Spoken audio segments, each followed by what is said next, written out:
Gail Larsen, my soul mama, my mentor, my queen, and one of my favorite humans on the planet. Thank you so much for gracing us with your presence. You're amazing, and I'm glad you're here. Oh, thanks, Shelley. Good to see you again.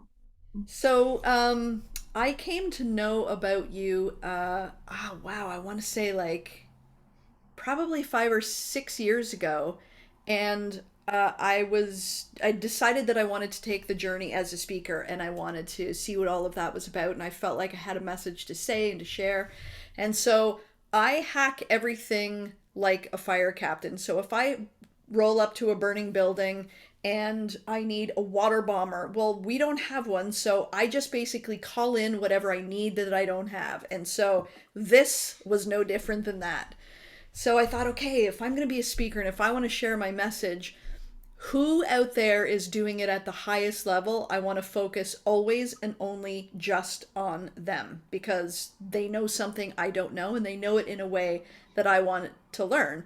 And so what I found is all roads lead to Gail Larsen, and and some of the best, you Marie Forleo's and your Chris Carr's and your Danielle Laporte was the clincher for me. Her testimonial of her time with you, and just everybody just has such reverence for you. And so then I stalked you and you agreed to take me on. And it was literally one of the most transformative experiences of my entire life, both for speaking and also for personal growth.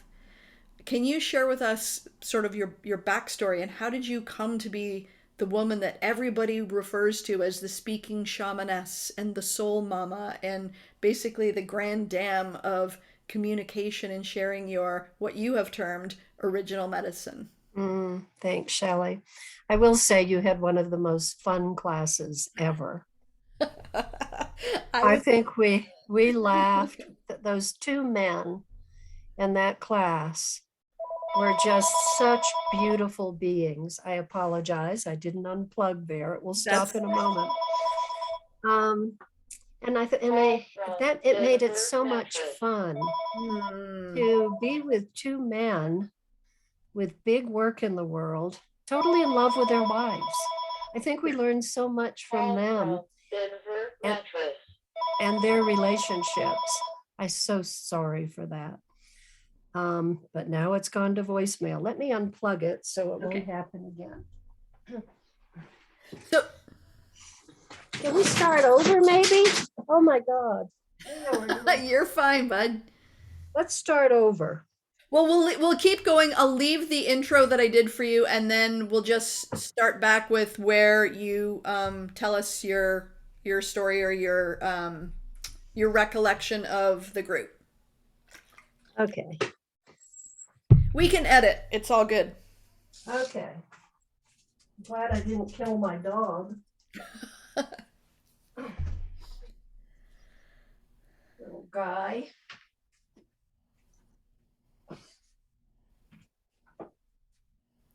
We got to put it back where it was since you're editing. There you go. Oh, life. My friend's mom always says, "Oh, it's a grand life if you don't weaken." Or you don't Zoom. Oh, we've had to try to learn new skills. Is that even close? I think it's close. That's perfect. Okay. Deep breath.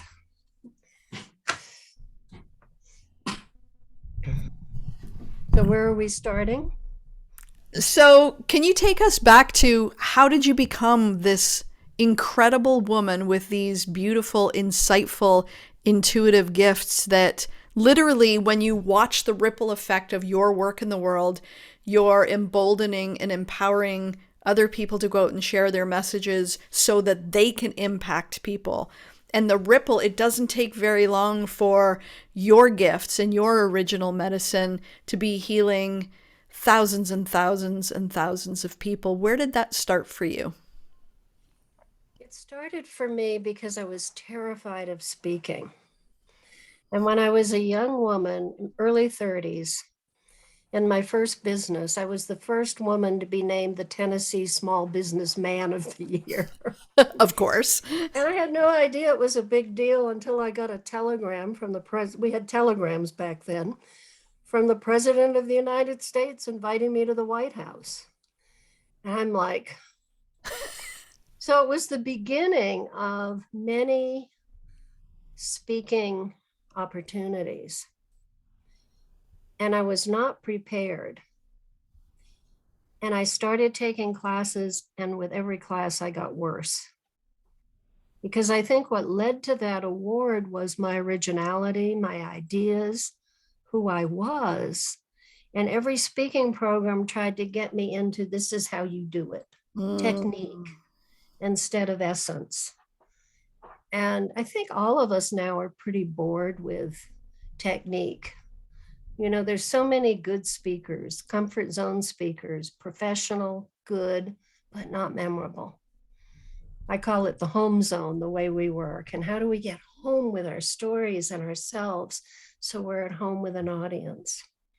And it doesn't mean it isn't still terrifying to take a big stage. But there's something that when we know the home zone just clicks in and we're there. And I always tell my clients, you better start in the home zone because it's really hard to get back to it if you don't start there. So I think one of the biggest tips I can give is what gets you home and grounded. And however you start a talk, that's where you need to be so that you can go deeper rather than getting more freaked out. So, I never, my work has evolved over the years. It changed, let's see. In the early 90s, I started studying with cultural anthropologist Angeles Arian. And I think everything I do now is really based on that indigenous wisdom that takes us back to our truth instead of looking for the next big thing or the next marketing idea. It's like if we cannot build something sustainable unless it's built on who we really are. And then it becomes fun. I've never done anything in my life for 22 years, and that's how long I've been doing this. Wow.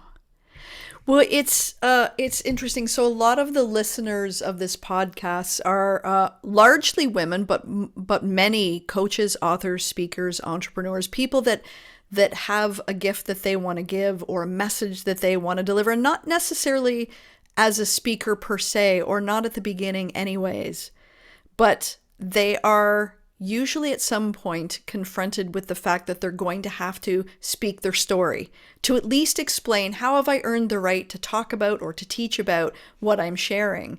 And I find that oftentimes they are wrought with nerves, just rocked to their core. And it's like you talk about, like they say that public speaking is the greatest fear next to death. I would echo that pre Gail Larsen. And so the thing that I always share is what you were talking about. It's like when you come from who you be, and you taught us about the home zone and how if you are in your home zone and you're in that essence of who you are, you actually can't be wrong. You actually can't, you don't have to in those moments memorize your lines or memorize a performance where you're blocking on the stage and you put your arm up here and you are just in the essence of the story and who it is. And when you realize that that sharing your essence is the only thing that you have to do, the rest, the words and the message and the voice and the context and all of that stuff will come as a result of coming home to yourself and coming home to your own story. Mm-hmm. And you know what you're saying, Shelley, is most of us are pretty good communicators one-on-one, but there's something about public speaking that makes us think we need to be someone else. And it takes more energy to get on a bigger stage. And the audience gives us energy. But, you know, if you look at what makes a great speaker and you start listing those attributes, they're human qualities. Mm. We look at, okay, I want to be A, B, and C on the platform. Well, am I that in real life? And if I'm not courageous and vulnerable and funny and profound and all this range that keeps an audience captivated, that's what we need to be working on before we get up to speak. But you also talked about story. And I don't think anyone can accept what we think we know unless they have the story that brought us to that understanding, because that's what qualifies us to speak about it. So our story really does matter. And, when we get clear about what it is we want to say, then the question is, what story in my life makes me undeniably the expert on that? Mm. So that they not only hear the message, they hear the story that brought you to that message. Can you talk a little bit about original medicine and the concept of what is that exactly? Because I know many people are looking for the words to deliver, but you talk about something really special and sacred, and it is the concept of what you have coined the original medicine. What is Yeah, that, and and how do you find it? yeah, it's an indigenous teaching that I first learned from Angeles Arian, my teacher. And the teaching is everyone is an original, nowhere else duplicated. The second part of it is if you don't express it, it's lost to the world for all time. That's what gets us on our feet. Mm. If I am not this and really being willing to radiate that medicine, it's lost to the world. That helps us get over the fear a bit, I think. It's like, this is it. So when Angelus talked about that, I thought, what if instead of just looking at it as a really great concept, we had a process to get us to name and claim that medicine? Because from so many people, I think it's the foundation of this work. And when you know who you are and the gift you bring and no one else brings, the self-trust grows from there. And you mentioned Danielle Laporte. Someone once said, Danielle, her life was changed by your work. And I said, I don't get it. She's an amazing human being who was fabulous before we worked together. I said, what changed? And she said, her level of trust in Mm. herself. And that's how we're going to bring the gift forward that we bring to mend this mess that we have in the world right now. We each hold a bit of that web of life. But if we can get together and do our piece, maybe there's hope to mend it and to live in wholeness. But if we're looking at to someone else of how we're supposed to be instead of the truth of who we are, we'll never get there. So the way I get there in class and in my online work is working with a partner who gives through, it's like, you probably remember, it's like a whole afternoon. Mm-hmm. An important stranger who's never met you before and sees who you become, because we're still stuck back in some old wounded mess of who we are. And we don't take responsibility for who we've become. So that reflection from someone who's just met you helps us stand up to say, oh, yeah. And we tend to resist it. If it's too big, we must remember someone's seeing that, and maybe we're in jet lag about who we've become. Mm. And if it's too familiar, we might say, well, that's no big deal. But it's original medicine because it's not a big deal to us. So I find grounding and standing in the power of that really helps us show up authentically. I found my experience with you was the most profound. I don't even want to call it speaker training because I feel like that would be completely underrating and disrespectful to the full experience. But it was speaker training or speaker coaching for sure. But it was a healing first and a homecoming first. And I've always thought after our work together, you know, when you heal the storyteller, you get to tell a better story. And it's the That's I it. Yeah, sorry, yeah, that it is healing to tell our stories in a safe space. but it's funny though, like to your point, that exercise in uncovering your original medicine and having an important stranger hold up a mirror after a long series of questions and discovery and show you who you are because they're not encumbered by the stories you're telling yourself or that time you were yelled at as a child or whatever that looks like.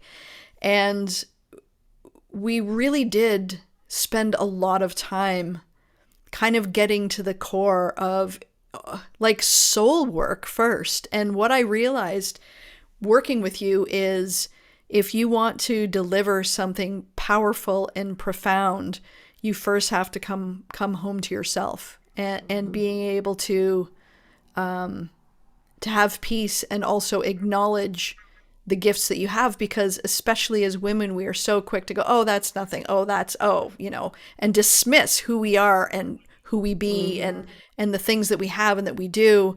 And the part I found the most interesting was when I was excited to find out, like, what's my original medicine? I wonder what that could be. But it's an essence. And the beauty of that is that essence can be peppered, and it is peppered. It's a through line through everything you do. And if you look Mhm. back throughout your life, you're always going to see it there. So many of the people who listen are, you know, nervous about sharing their message. But the truth is, when you get into what you call your home zone, it's just, it almost flows through you. And you said this, I don't know if you remember this, or maybe you say it all the time, but you know, when we first had to go and kind of build our talk, like we went through the exercise and we uncovered our original medicine and then we decided what we were going to talk about. You had us go to our rooms and kind of like build a talk with sticky notes, and we were all a bit stressed because we're all like brand new speakers. And you said, well, what if it was just easy? And we're Mhm. like, huh, nobody's ever spoken about public speaking like that before. And you know, that's at the end of the third day of a 4-day immersion. And I don't know if I was saying it then, but I say now it's a rough draft in front of your new best friends because the group is in such full support of each other. And if you're going to take a risk, this is the time. You know, it doesn't need to be a finished product. Take a risk, see what emerges, play with it, play with us, because then you start feeling it more.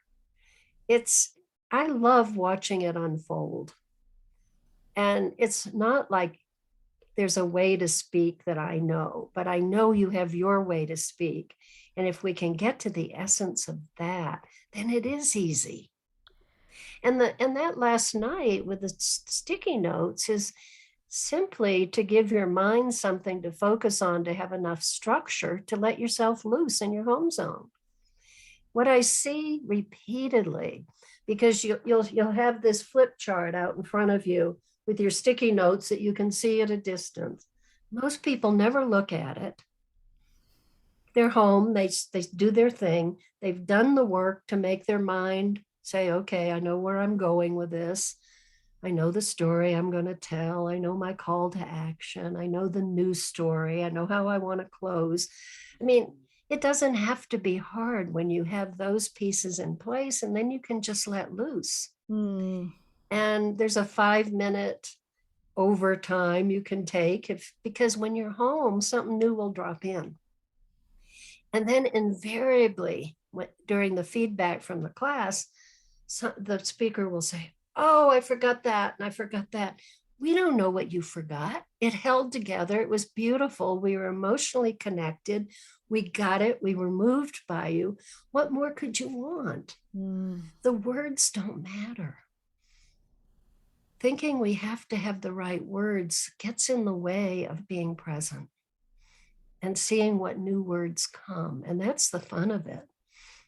And we've had 3 days of playing with that before you get to there. So it isn't quite such a stretch. Mm. My experience literally was life changing and transformational, but the piece that I took with me that is still true today is I went in terrified and I came out, um, I want to say enlivened, with a comfortability, if that's even a word, a comfortability around the unfolding and the unknown. And I think part of that, we haven't spoken in a while, and just being in your energy is just, it's like juicy and it's like a warm, comfortable blanket. And you make Mm. people feel safe. But the magic that happens in that is before you speak and you have these fears and you're all up in your head about what am I going to say and is it going to land and will I be rejected, you sit with you for a couple of days and you kind of rewire our nervous systems in the process of doing that. But we just have such reverence for you and your experience and your insurmountable wisdom, and honestly, there's something holy about who you are and how you do what you do. It's almost like you're a conduit and you can feel it in the room. But Mm. but having you hold space for people as they're unfolding their story, and then hearing your feedback at the end, it's just you can never feel less about yourself as a speaker after that again, because we've been indoctrinated by the energy and the conduit through which you saw us.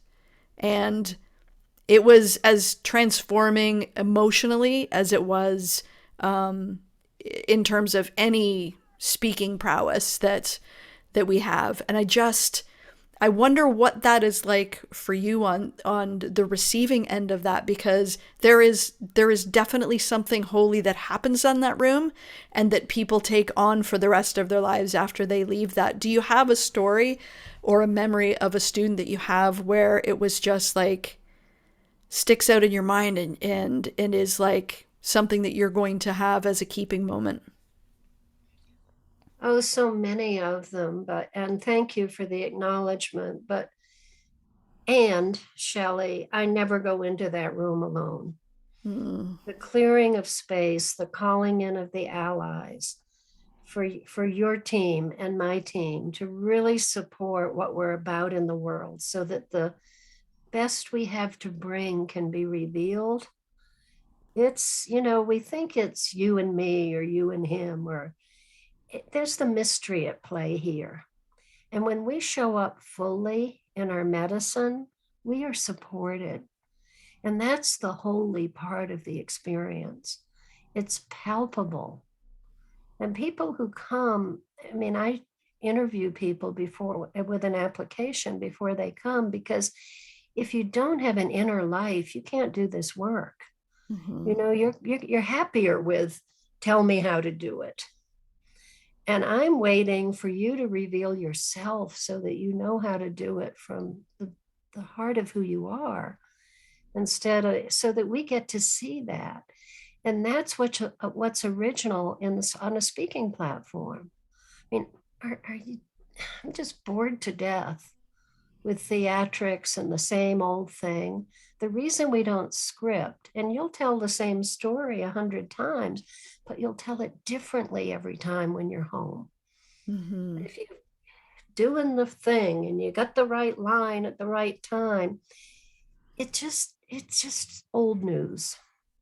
The world is asking so much of us now. And I don't want any speaker to leave a platform without talking about what's the new story, because we need to be living into a new story right now. And each one of us has a piece of that. And if we knew it, it might be alive upon the earth, but we're figuring it out. So all we can do is use our imagination and say, what if? If we, whatever your call to action is, if we really embrace this, what would the world look like? and paint that picture for people so we're inspired.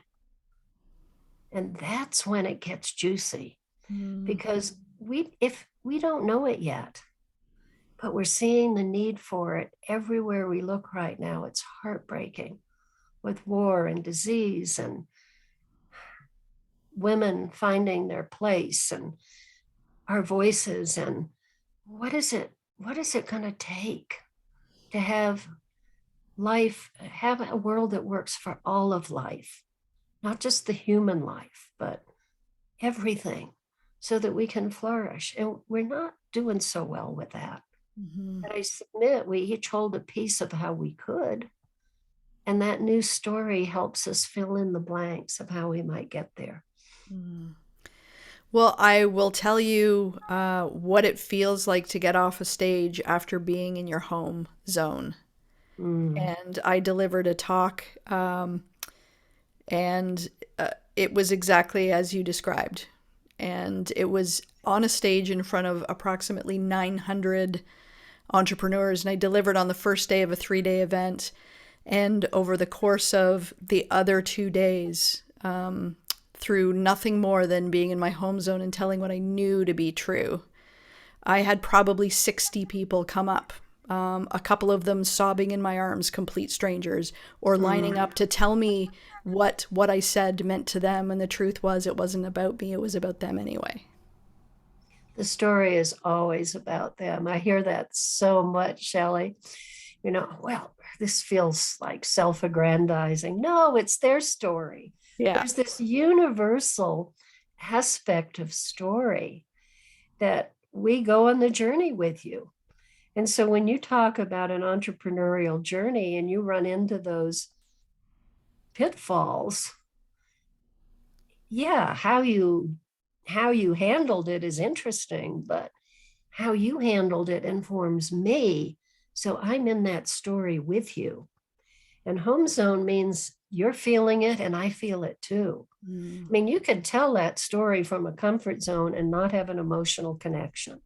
But when you're home and they're feeling you like that audience did, they know you know, and therefore you are trustworthy.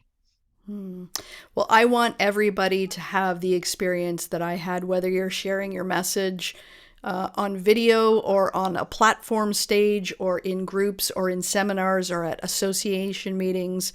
I want everybody to be able to feel what that feels like, to have a gift in your heart that you actually can give and have people be able to receive it because you've delivered it in a way that feels familiar.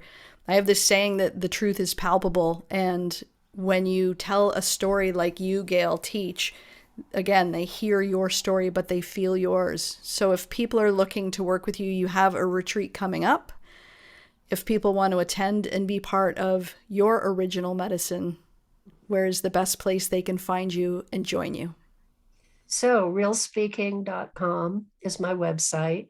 Yes, there is a class April 28th through May 1st. It's been filled for months and it looks like there's going to be an opening. I also have an online academy, which has been the lifeblood of the work during COVID because this is the first class in a year.